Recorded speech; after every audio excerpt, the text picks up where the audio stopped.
সনে দীর্ঘ 9 মাস হানাদার বাহিনী থেকে ডিসেম্বর এমন এক দিনেই 1971 সনের এই দিনেই আমাদের এই বাংলাদেশ বিজয় লাভ করেছে। সকলেই বলি আলহামদুলিল্লাহ।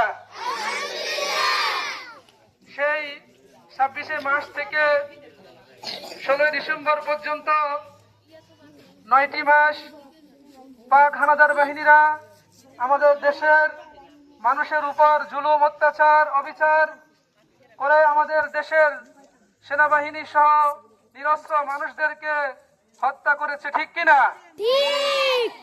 দীর্ঘ 9 মাসে তারা আমাদের দেশের নিরস্ত্র মানুষদেরকে 35 লক্ষ শহীদ এবং 3 লক্ষ মা বোনের ইজ্জতের বিনিময়ে আমাদের এই বাংলাদেশ ফিরে পেয়েছি। ঠিক কিনা? এই কথাটাই আমাদেরকে স্মরণ রাখতে হবে। আমরা কখনো কোনো জুলুমের শিকার হব না, কাউকে জুলুম করতে দিব না ইনশাআল্লাহ। অনেকে মনে করে মাদ্রাসার ছাত্ররা, মাদ্রাসার শিক্ষার্থীরা দেশপ্রেম বলতে কিছুই বুঝে না। তাদের ধারণা আমরা ভুল প্রমাণ করতে আমাদের এই মোহাম্মদিয়া মাদ্রাসার এই আয়োজন। আমরা বলতে চাই দেশপ্রেম হচ্ছে ইমানের অঙ্গ। ঠিক কিনা? সেটা মাদ্রাসার ছাত্রই বেশি বুঝে। আমরা আশা করি এবং আমরা অঙ্গীকার করি, কখনো যদি কোনো জালেম আমাদের উপর কোনো জুলুম চাপিয়ে দিতে চায়, সর্বপ্রথম আমাদের মাদ্রাসার শিক্ষার্থীরাই দেশ রক্ষার্থে ঝাঁপিয়ে পড়বে। ঠিক কিনা?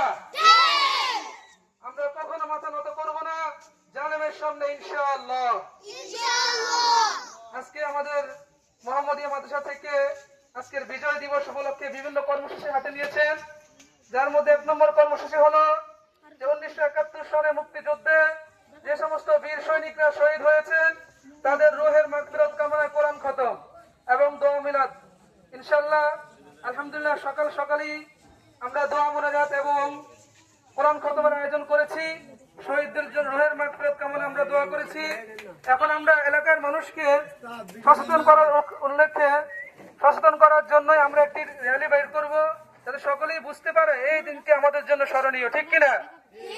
ইনশাআল্লাহ আমরা এখন বের হব। তার আগে আমরা পবিত্র কোরআন তেলাওয়াতের মাধ্যমে আজকের এই বিজয় র্যালির সূচনা করব ইনশাআল্লাহ।